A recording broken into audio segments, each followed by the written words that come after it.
তেল ছাড়া তালের বড়া কথাটা শুনেই আমার অদ্ভুত লেগেছিল। তো প্রথমত আমার শাশুড়ি মা বলছিল করি না, দেখি কেমন খেতে, নাকি সবাই বলছে আহামরি খেতে, তো মোটেও তেমন কিছুই নয়। ঠিক আছে, তোমার ভিডিওটা দেখো শেষ পর্যন্ত, অবশ্যই তোমরা বুঝে যাবে। ইভিনিং বন্ধুরা, তোমরা সবাই কেমন আছো? আশা করছি অনেক ভালো আছো। আর এত গরম পড়েছে না, ভালো আছি বলতেও পারছি। ঠিক আছে, আর অবশ্যই যারা আমার চ্যানেলে নতুন আসছো অবশ্যই কিন্তু লাইক, কমেন্ট এবং শেয়ার করতে মোটে ভুলো না। আর তোমার বন্ধুদেরকে একটু শেয়ার করে দিই যাতে তারাও দেখতে পারে আমার এই চ্যানেলটা এবং আমার ভিডিওগুলো। ঠিক আছে, আর ভিডিও প্রথমত তালটা দেখালো না, তালের নোটটা আমার যতটা প্রয়োজন, মানে একটা তালের নোটে এইটুকুনি হয়েছে, নিয়ে সেটাকে ভালো করে আমার ফুটিয়ে নিয়েছি। আর অন্য কড়াতেই আমরা এই এক বাটি নিয়ে নিয়েছি পরিমাণ মতন ময়দা, সেটাকে আমরা একটু হালকা করে ভেজে নেব। একদম মানে কড়া থেকে কিন্তু খুন্তি সরানো যাবে না, তাহলে কিন্তু নিচ থেকে পুড়ে যাবে। চলো, আমার কিন্তু এটা ভাজা হয়ে গেছে, দেখো আমি পুরো ইউটিউবে যেভাবে দেখেছিলাম পুরো সেম সেভাবেই করছি। কথাটা শুনে একটু অদ্ভুত লেগেছে, তেল ছাড়া কিভাবে হতে পারে। তো আমরা ভাবলাম যে করি। প্রথমত ঠিক বেশ পরিমাণ মতন নিয়ে নিয়েছি ময়দা, বেশ এক বাটি, মানে যে যে বাটি পরিমাণেই তোমরা নাও না কেন ময়দা নেবে সেই পরিমাণ মতন, আর সুজি নেবে ঠিক সেই পরিমাণ মতন, মানে 200 গ্রাম মতন হয়েছে। এবার সেগুলোকে দেখতে পাচ্ছ ভালো করে ভেজে নিয়েছি দুটোই। আর এই দেখো, ওরি বাবারে, গরম ছিল, শাড়ির গরম ছিল, বুঝতে পারিনি। যাই হোক, এবার আমরা দেখতে পাচ্ছ নারকেল কুড়ে, নারকেলটা কি সুন্দর সাদা ধপধপে হচ্ছে।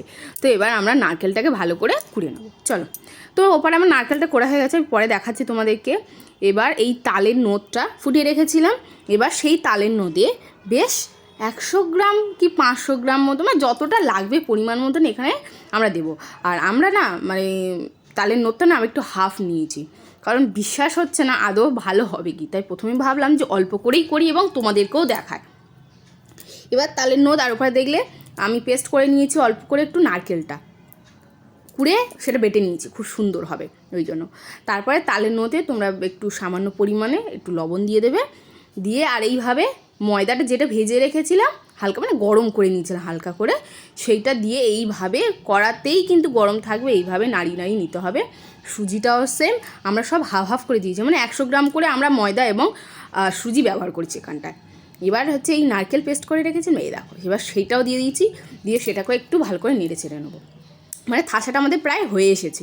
চলো এবার থাসাটা আমরা আরেকটু করে নিই, লাবিয়ে নেবো। এই দেখো থাসাটা হয়ে গিয়েছে, এবার আমরা এটাকে লাবিয়ে নেবো। এবার এটা একটু ঠান্ডা হতে দেবো হালকা, এবার হালকা ঠান্ডা হবে, খুব বেশি ঠান্ডা লাগলে হবে না। আর তারপরে ময়দা ছড়িয়ে ছড়িয়ে এইভাবে ভালো করে মেখে নিতে হবে। পুরো সেম প্রসেস আমরা এখানে ব্যবহার করেছি, সত্যি কথা যেটা একদম দেখে দেখে যেরকম পুরো সেম আমরা প্রসেসটা ব্যবহার করেছি। দেখতে পাচ্ছ আমি ভিডিও করছি, মা ওটা মাখিয়ে দিচ্ছে। যাই হোক, তারপরে দেখো এবার আমরা পুরো ভালোভাবে মা হাতে করে ভালো করে চিপে ওটাকে করে নিল, নিয়ে তারপর গোল গোল করে দিচ্ছি। দেখো, তো চলো সবগুলোকে গোল গোল করে নিয়ে তারপর তোমাদেরকে দেখাচ্ছি।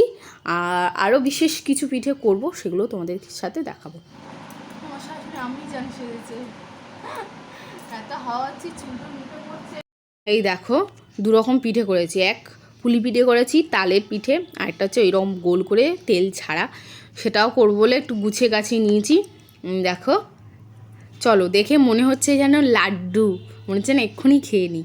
তো যাই হোক, চলো প্রসেস বাই প্রসেস তো করছি, কি হবে শেষ পর্যন্ত তো জানি না।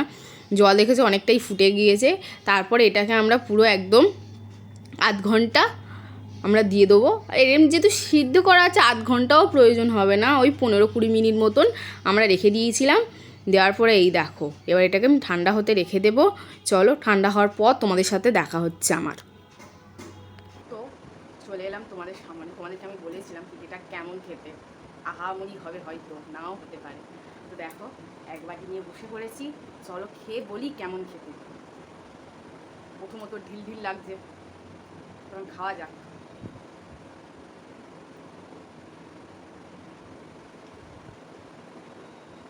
হালকা জড়ি জড়ি যাচ্ছে, খুব একটা খেতে ভালো না, মোটামুটি। এর থেকে বড়া ভেজে খাবে অনেক ভালো, তালের বড়া এর থেকে, মানে তেল ছাড়াই বড়া খাওয়ার থেকে তোমরা এটা তেলে ফ্রাই করে খাবে অনেক ভালো। আর এটা কোনো, আমি ভেবেছিলাম হয়তো নরম হবে, যেরকম আর পিঠেগুলো যেরকম হয় সেরকম তো মোটেই না, গালে জড়িয়ে যাচ্ছে। ঠিক আছে, ওই জন্য বললাম না ইউটিউবে সব জিনিস মানে রেসিপি সবসময় যে ভালো হবে তার কোনো মানে নেই। তো এটা আমরাও ট্রাই করেছি, ভালো হয়নি, একদম ঢিলের মতো লাগছে, কাউকে ছুঁড়ে মারলে কিন্তু তাদের লাগবে এরকম একটা। ভিডিওটা ভালো লাগলে অবশ্যই লাইক কমেন্ট শেয়ার সাবস্ক্রাইব করতে ভুলো না। চলো টাটা, বাবাই, ভালো থেকো। আর কেমন লাগলো এই ভিডিওটা বা কমেন্ট সেকশনে তোমরা জানিও। পিঠেটা এতটাই বাজে ছিল, ওই জন্য অল্প করে করেছিলাম, আর বাকি 2 রকম পিঠে করেছিলাম, পুলি পিঠে, সেগুলো খেয়েছিলাম, খুব ভালো হয়েছিল।